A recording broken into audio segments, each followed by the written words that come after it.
سبحانك لا علم لنا إلا ما علمتنا إنك أنت العليم الحكيم. اللهم صل على محمد وعلى آل محمد كما صليت على إبراهيم وعلى آل إبراهيم إنك حميد مجيد.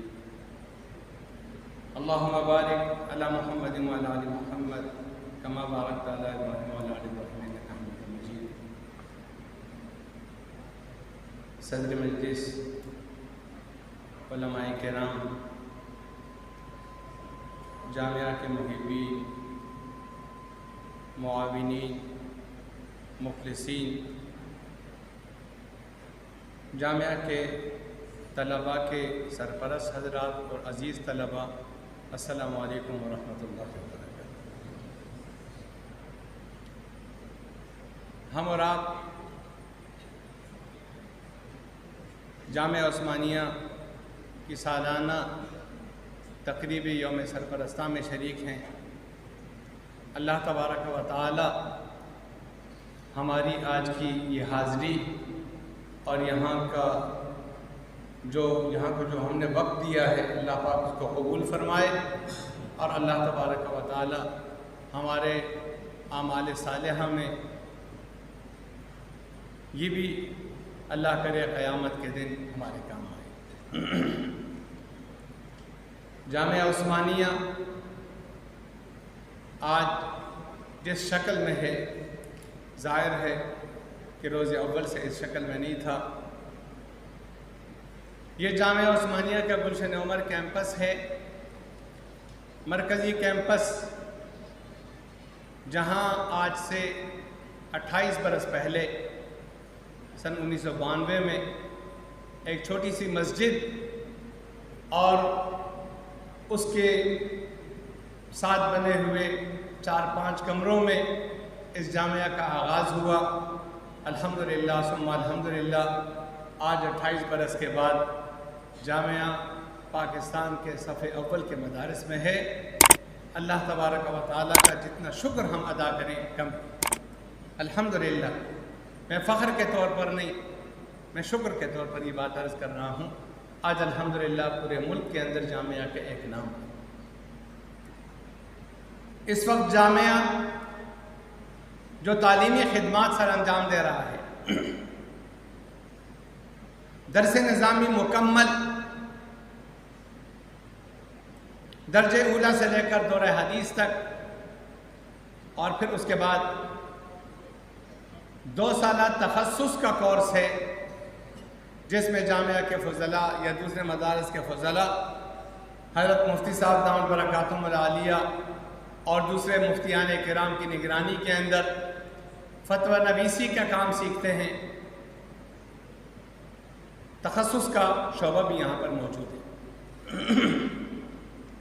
قرآن کریم کے حفظ کے شعبے یہاں پر موجود ہیں. ایک تو وہ شعبہ ہے جس میں یہاں طلباء رہائش پذیر ہوتے ہیں، دن رات یہیں پر رہتے ہیں، اور شہر کے اندر جامعہ سے ملحق دارالقرآن کے اندر وہ طلباء جو صبح آتے ہیں اور عصر کو چلے جاتے ہیں، وہ قرآن کریم حفظ کرتے ہیں.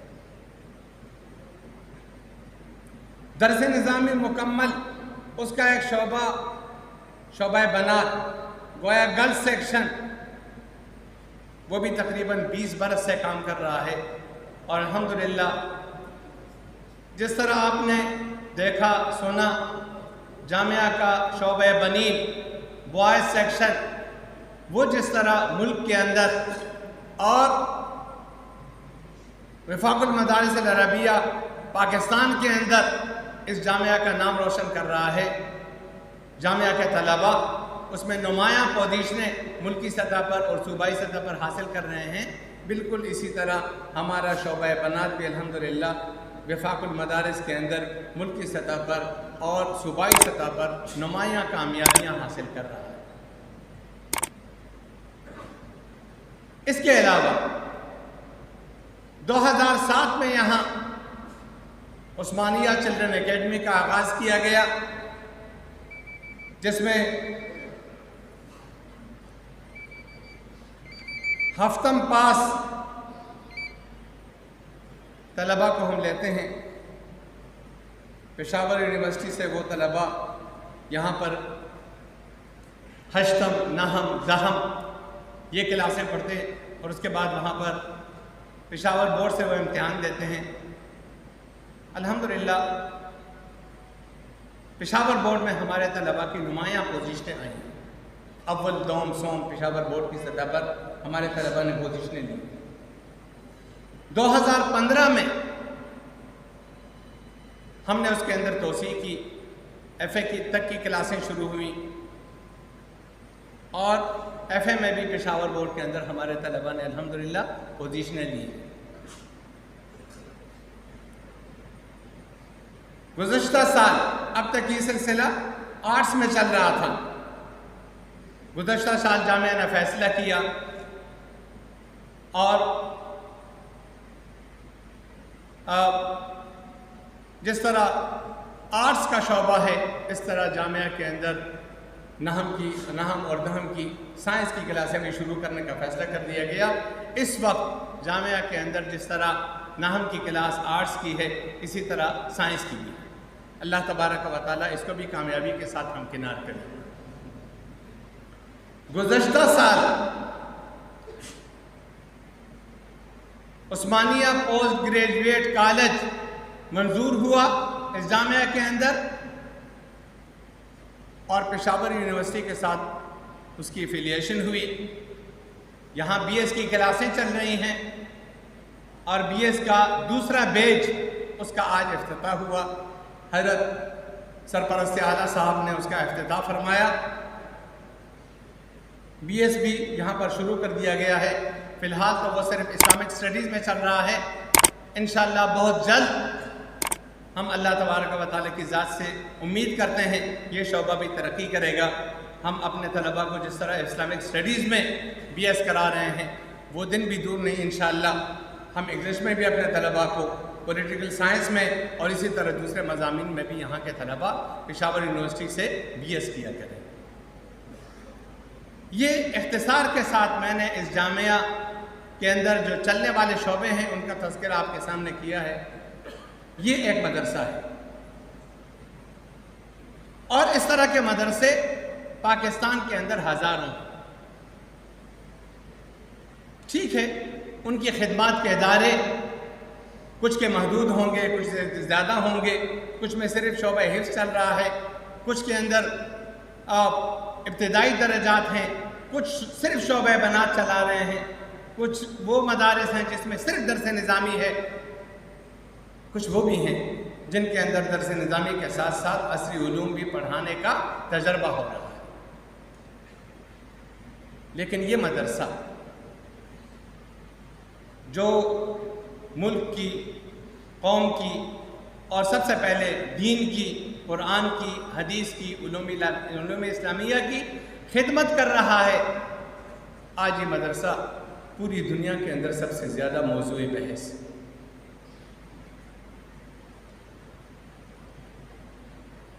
یہ مدرسہ، اس کے فرائض اور معاشرے کے اندر اس کا کردار، مدرسہ بنایا کس لیے جاتا ہے، مدرسے کا مقصد کیا تھا؟ مدرسے کا مقصد قرآن و حدیث کی تعلیمات کی حفاظت، اس کو اگلی نسلوں تک پہنچانا، قرآن و حدیث اور اس سے متعلقہ علوم۔ الحمدللہ ثم الحمدللہ مدرسہ اپنے اس پہلے مقصد کے اندر 100% کامیاب، 100% کامیاب۔ علوم اسلامیہ کی حفاظت ہو رہی ہے، یہاں پر قرآن کی تعلیمات زندہ ہیں، قرآن کے الفاظ سے لے کر اس کے معانی، اس کے مفاہیم، اس کی تفاسیر، وہاں تک اس وقت پاکستان مسلم امہ کو سب سے زیادہ قرآن کے حفاظ تیار کر کے دینے والا ملک ہے۔ اور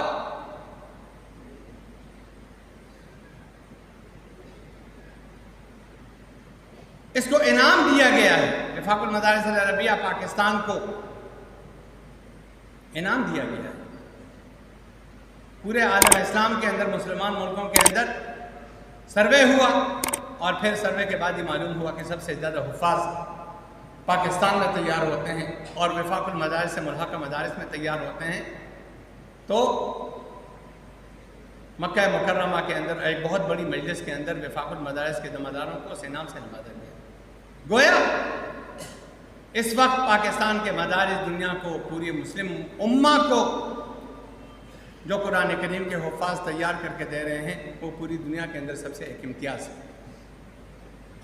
اسی طرح حدیث کی جو اعلیٰ کتابیں ہیں، بڑی کتابیں ہیں، صحیح بخاری، صحیح مسلم، جامع ترمذی، صحیح سنن ابو داؤد، سنن ابن ماجہ، سنن نسائی، یہ سب کتابیں، یعنی آپ یوں سمجھیے کہ نحو و صرف سے لے کر اور منطق و فلسفہ اور معانی اور اصول، ان سے لے کر دورہ حدیث کے اعلیٰ اسباق تک اور تفسیر کے اعلیٰ اسباق تک ان مدارس کے اندر پڑھائے جا رہے ہیں۔ تو جب پہلا مقصد ہے قرآنی اور حدیثی اور ان سے متعلقہ جو علوم ہیں، ان علوم کی حفاظت اور اگلی نسل تک ان کو پہنچانا، منتقل کرنا، الحمدللہ مدرسہ اس میں 100% آج کامیاب ہے۔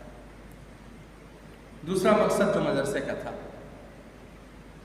وہ یہ کہ مدرسہ مسلمان معاشرے کی دینی ضرورت پوری کرے۔ مسلمان معاشرے کا ایک لازمی جز مسجد ہے، مکتب ہے، جس کے اندر قرآن کی تعلیم ہو۔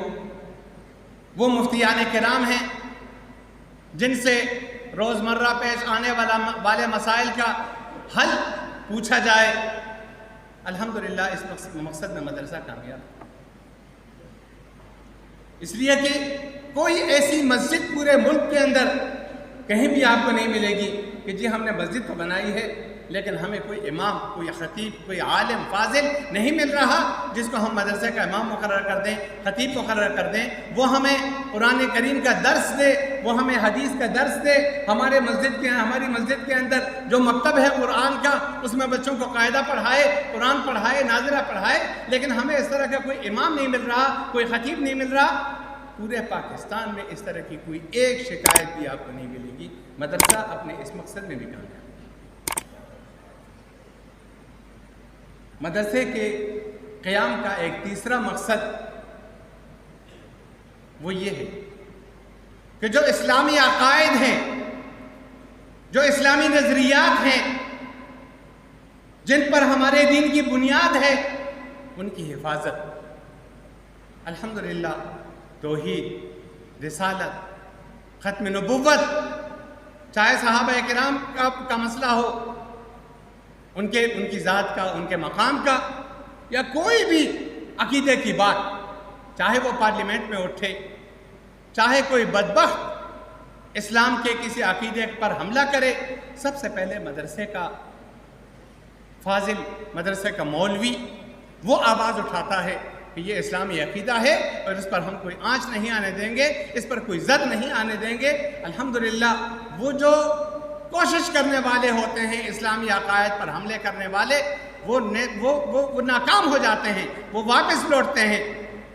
آپ کو پتہ ہے کہ اس سلسلے میں اسلامی عقائد و نظریات کی حفاظت کا کام بھی اللہ تبارک و تعالیٰ نے ان مدارس سے لیا ہے۔ چوتھی چیز وہ ہے اسلامی تہذیب، اسلامی ثقافت، اس کی حفاظت۔ الحمدللہ مدرسہ کی برکت سے جو آپ نے ان طلباء کی زبانی تقاریر سنی،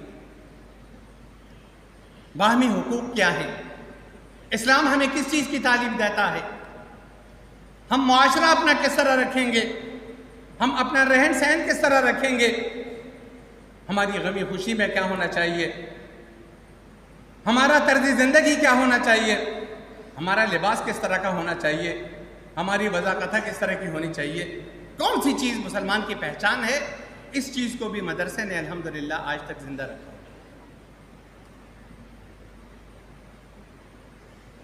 مدرسہ اپنے اساس اور اپنے بنیاد کے جو اساسی مقاصد تھے، بنیادی مقاصد تھے، الحمدللہ ثم الحمدللہ مدرسہ اس میں کامیاب ہے۔ لیکن آج مدرسے کو چیلنجز درپیش ہیں، اندرونی بھی اور بیرونی بھی۔ مدرسہ مسائل کا شکار ہے۔ ایک تو وہ عالمی استعمار ہے، طاغوتی قوتیں ہیں، کفری قوتیں ہیں، ان کے لیے ہم اور ہمارا مدرسہ قابل برداشت نہیں ہے۔ ہمارے راستے میں آپ کو نہیں معلوم کس طرح کی رکاوٹیں کھڑی کی جا رہی ہیں، کس طرح سے مدارس کو، علماء کو، محتممین کو، مدارس کے منتظمین کو کس طرح سے پریشان کرنے کی کوششیں کی جا رہی ہیں، آپ کو نہیں معلوم۔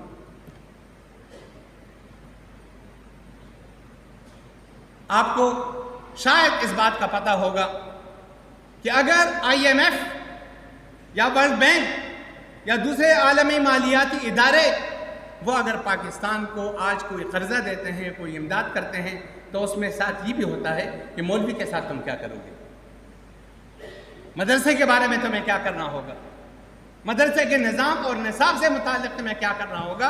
ان شرائط کے ساتھ ہمیں ہمارے ملک کو اگر قرضے ملتے ہیں تو ان شرائط کے ساتھ ملتے ہیں۔ یہ میں کوئی سطحی بات نہیں کر رہا، یہ قطعی اور یقینی بات،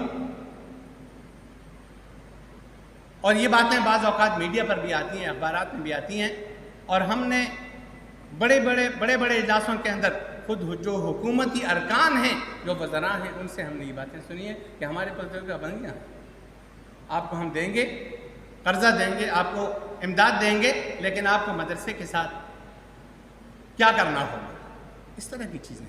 ہمارے ملک کے اندر بھی جو لامذہبی لوگ ہیں یا جن کو مذہب سے، دین سے کوئی واسطہ نہیں ہے، ان کی وجہ سے بھی مشکلات ہیں، ہمارے حکومتی حلقوں کی طرف سے بھی ہمیں مشکلات ہیں، اور طرح کی مشکلات ہیں۔ ہمارا نصاب، ہمارا نظام، کوشش اس بات کی ہو رہی ہے کہ مدرسہ اگر ختم نہ ہو سکے تو کم از کم مدرسے کا کردار محدود کر دیا جائے،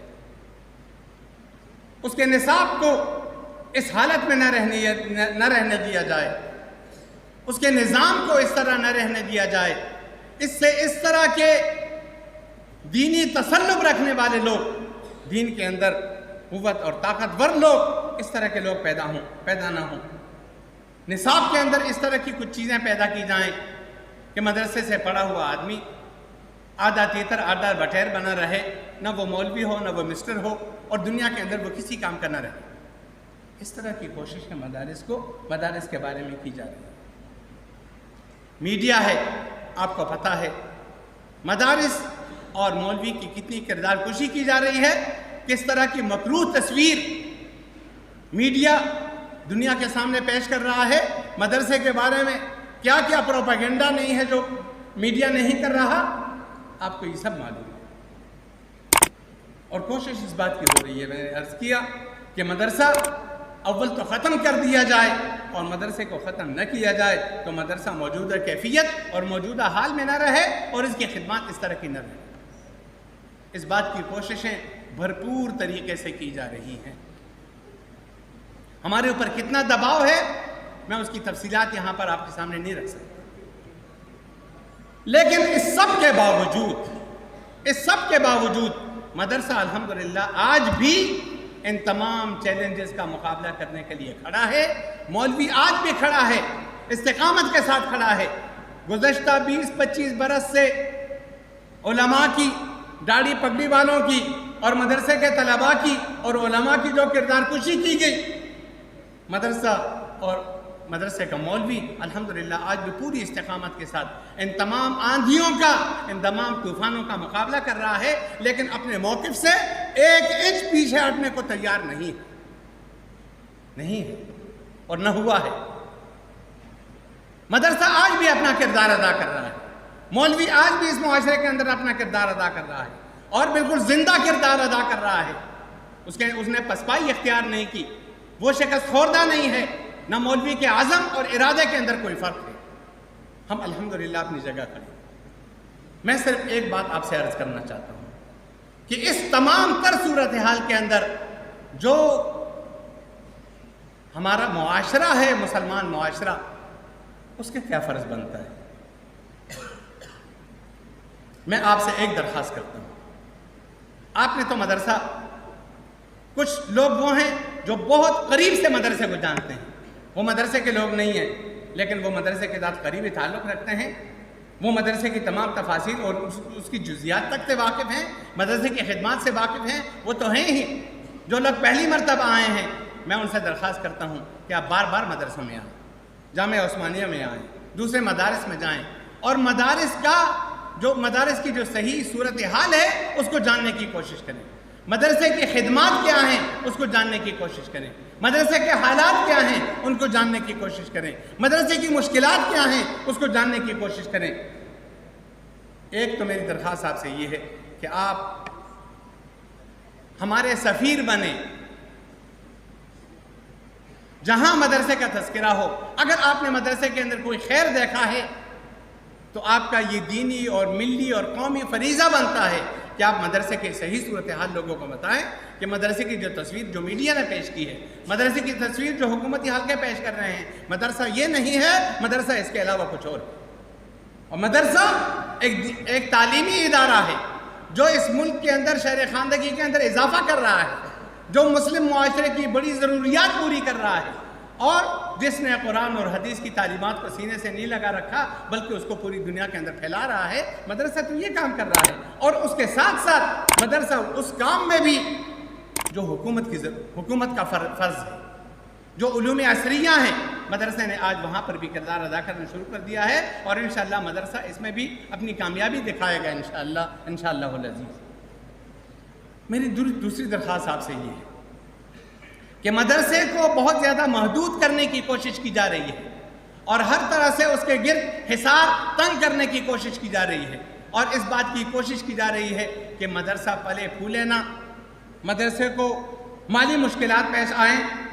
ایک وقت تھا کہ حکومت کی طرف سے بھی جنرل ضیاء الحق مرحوم اور اس کے بعد کچھ عرصہ تک بعض مدارس کو، جامعہ عثمانیہ نے تو روز اول سے کوئی امداد سرکاری قبول نہیں کی. الحمدللہ جو آپ حضرات ہیں، جامعہ کے محبین ہیں، مخلصین ہیں، معاونین ہیں، اور عام مسلمانوں کا چندہ ہے، مدرسہ جامعہ عثمانیہ اسی سے چل رہا ہے. لیکن کچھ مدارس کو حکومت کی طرف سے بھی فنڈ ملا کرتا تھا. اب تو حکومت فنڈ دینے کے پوزیشن میں تو ہے ہی نہیں، لیکن وہ مدرسے کو ختم کرنے کی کوشش کر رہا ہے.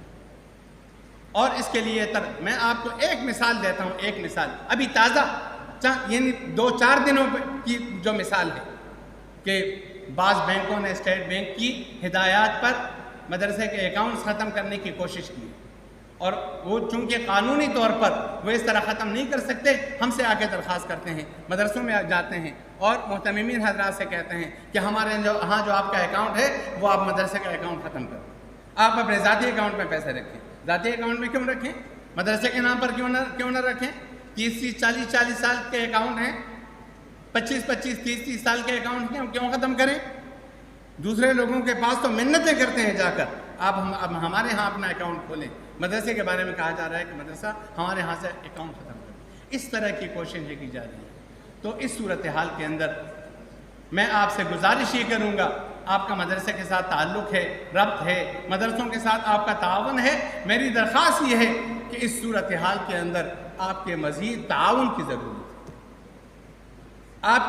آپ کے زبانی تعاون کی ضرورت. جو کہا جاتا ہے نا، دامے درمے سخنے قدمے، ہمیں آپ کے تعاون کی ضرورت ہے، اور یہ آپ کا دینی ملی قومی فریضہ بنتا ہے کہ آپ مدرسے کے ساتھ کھڑے ہوں، اور آپ دامے درمے قدمے سخنے، آپ مدرسے کی تعاون اور مدرسے کے امداد کے لیے آپ آگے بڑھیں. انشاءاللہ مدرسہ رہے گا، مدرسہ ختم نہیں ہوگا. ہندوستان میں انگریز نے ختم کیا، مدرسہ آج پھر زندہ ہے اور پوری قوت کے ساتھ ہے. مشرق وسطیٰ میں جو وسطی ریاستیں ہیں، اس کے اندر مدرسے کو ختم کیا گیا، لیکن مدرسہ الحمدللہ آج وہاں پھر زندہ ہے. جو اسلامی ممالک کا مرکز، خلافت عثمانیہ کا مرکز تھا ترکی، وہاں پر مدرسے کو ختم کیا گیا. آج الحمدللہ وہاں پھر مدرسہ سر اٹھا رہا ہے. صرف مدرسہ وہاں پر ترقی نہیں کر رہا، آگے نہیں آ رہا، بلکہ اس وقت ترکی کے اقتدار کے اندر مدرسے کے تربیت یافتہ لوگ ہیں الحمدللہ۔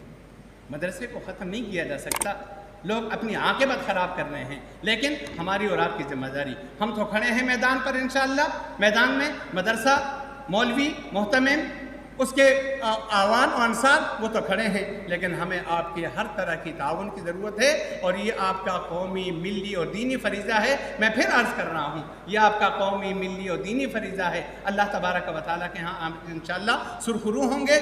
آپ کی ہمیں مزید تعاون کی ضرورت ہے، اور ہر طرح کی تعاون کی ضرورت ہے۔ مدرسہ انشاءاللہ ترقی کرے گا۔ نور خدا ہے کفر کی حرکت پہ خندزن، نور خدا ہے کفر کی حرکت پہ خندزن، پھونکوں سے یہ چراغ بجھایا نہ جائے۔